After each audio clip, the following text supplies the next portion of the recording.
Olá pessoal, boa tarde, tudo bem? Bem-vindos à nossa atualização do meio-dia e hoje aí parece que a reforma tributária vai ser apresentada, tá?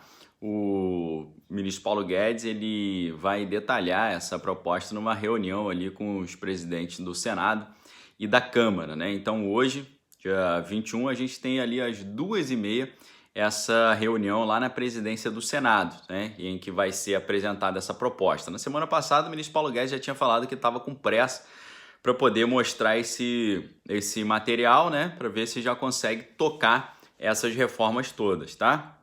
E aí, é claro, né, que a gente aqui no Brasil sempre fica com o pé atrás quando fala sobre mudar a regra, né, mudar as coisas, porque geralmente quando muda, muda para pior, né?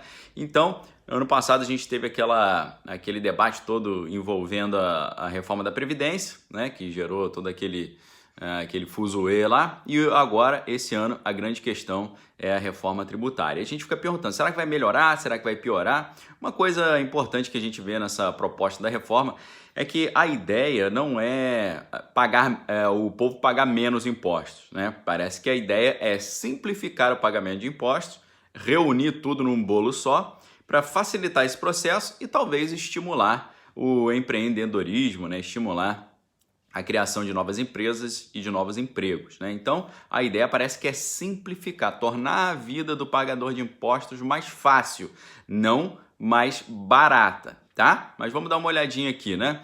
O governo parece que vai enviar o texto de forma fracionada, né? Então, parece que só a primeira fase vai ser apresentada durante essa semana.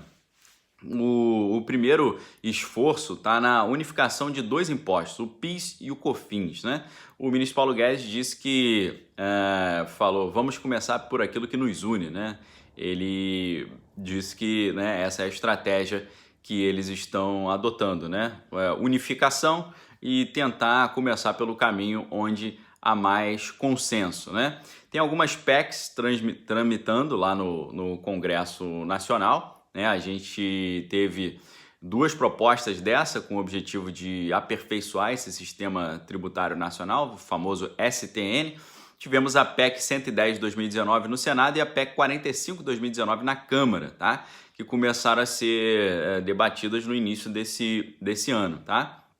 E aí, a principal convergência, né, o principal alinhamento que tem nesses projetos é a extinção de muitos tributos, né, que acabam, no final das contas, recaindo sobre bens e serviços, tá? Aí você fala, que beleza, extinção de impostos, né? Maravilha. Não, mas eles seriam substituídos por um só imposto sobre o valor agregado, tal de IVA, Imposto sobre o Valor Agregado, tá?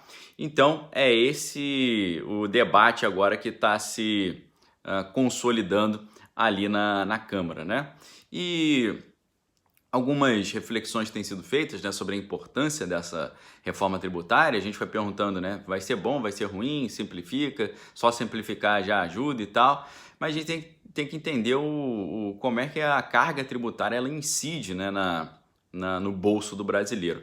No dia de hoje apareceu um artigo interessante da Patrícia Lage no site do R7 e ela faz essa reflexão, né? Ela começa mostrando que o Brasil está na lista dos 30 países que mais arrecadam impostos, mas a gente não tem um serviço tão bom assim, né? E ela vai destrinchando, mostrando que a tributação no Brasil ela não cai em cima apenas de renda, né? Mas também do consumo. Isso, a conclusão que se tira disso, né, é que todo o dinheiro que o brasileiro recebe de salário, ou faturamento da empresa, ou lucro, ele vai sofrendo vários cortes de várias taxas diferentes, né?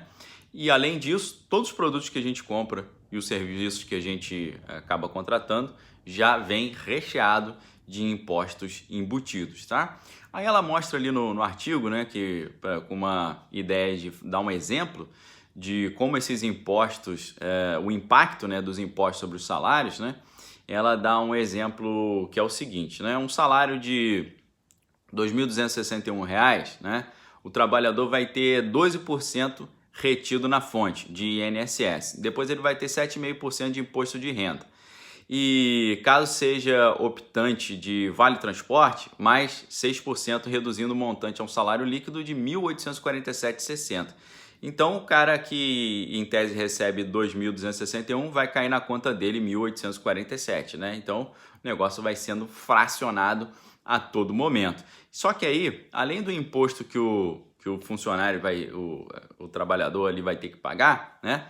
A empresa que está pagando também vai ter que chegar junto ali na despesa, né? Porque a empresa tem que dar conta de 100% do ônus sobre o salário, e isso considerando já os custos que incidem diretamente, como os impostos, e os custos que acabam incidindo indiretamente, né? Como a provisão de encargos e as eventuais indenizações trabalhistas, tá? Então, o que acontece? No final das contas, para que o funcionário receba esse valor de 1.850, a empresa vai desembolsar mais de R$ 4.500, né? Isso é extremamente desencorajador para o patrão pensar assim, vou contratar um funcionário, vou gastar 1.850 com ele, mas vou pagar 1.850 para ele, mas vou gastar 4.500, né?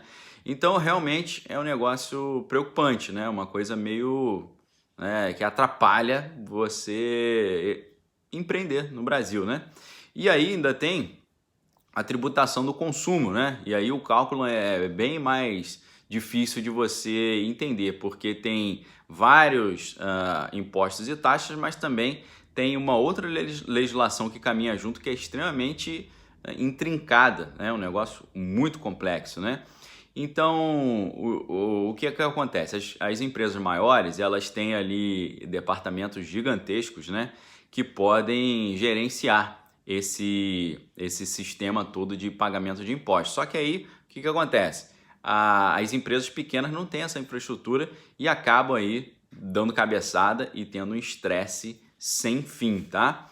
E o que acaba acontecendo no Brasil é que a taxação de imposto sobre consumo, né, é muito elevada, né, porque tem várias coisas vários impostozinhos que vão aparecendo em cada momento da cadeia produtiva, né?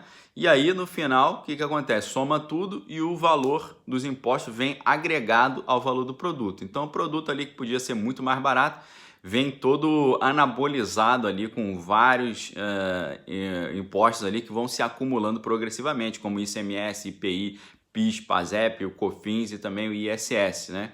Que colocam aí o Brasil na lista dos 30 países que mais arrecadam, né? Mas aí quando a gente vai ver o retorno, como é que fica, né? Se a gente faz uma comparação, o estado da Flórida, por exemplo, nos Estados Unidos, qualquer produto tem uma taxa de 7%, né? Independente se é um chiclete, se é um computador ou se é um caminhão, tá? No Brasil não, no Brasil vai variar de acordo com o tipo e a origem desse produto, tá? Um vai ter 39% de imposto, o outro vai ter 48%, outro vai ter 55% e uns pode chegar até 78%, dependendo da realidade, tá? Então, é um negócio que é extremamente complicado. Se você, a Patrícia Lage coloca um exemplo, se você quer importar um celular de $400, né? E você vai ter que tirar do bolso mais de R$ 4.000, né? Porque além de 60% do que você vai pagar de taxa de importação, você vai ter que pagar, obviamente, o frete e o seguro, tá? Então, se o frete for $50 e o seguro for $20, o total já vai lá em cima, né? Porque você vai ter que converter esses valores para reais e aí o negócio vai ser multiplicado por mais de 5, tá certo? Então, o Brasil, né, na visão da Patrícia Lage, né, o argumento que ela traz, precisa sim de uma reforma tributária, né? E essa reforma a gente não vai ficar com falsa ilusão, né, de achar que vai pagar menos. Não é questão de... Essa proposta não tem essa ideia de pagar menos, inclusive porque com essa crise de saúde, que trouxe uma crise econômica extremamente complexa, não tem muito espaço para arrecadar menos, né? Mas pode facilitar o processo. Facilitando o processo, mais empresas abrem, mais empresas conseguem trabalhar, conseguem prosperar, contratam mais, o desemprego cai, a arrecadação aumenta. Então, parece que a ideia é essa, né? Então, o Brasil está aí diante de uma oportunidade de simplificar, né, esse trabalho, né? Então, tornar o processo mais inteligente, né, facilitando a vida de quem trabalha, de quem produz e liberar o pessoal desse peso, dessa complexidade, né? E então a gente começa a trilhar um caminho aí das potências mundiais que tem esse tipo de tributação bem mais simplificada, né? Deus queira que a gente consiga aprovar o que precisa ser aprovado e que a gente melhore essa confusão, porque é tanta regra, tanta taxa e tanta tributação que ninguém aguenta desse jeito, né? Vamos ver se a gente consegue modernizar o sistema tributário brasileiro, Deus queira, e que isso se reverta, apesar de não haver uma diminuição do valor pago, isso se reverta numa dinamização do processo produtivo no Brasil, tá bom, pessoal? Essa é a nossa reflexão do meio-dia, deixo um forte abraço para vocês.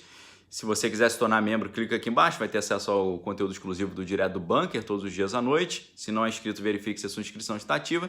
Não esqueça de, se gostou do material, dar o seu like, tá bom? Um abraço, galera. Obrigado aí pela audiência. Valeu!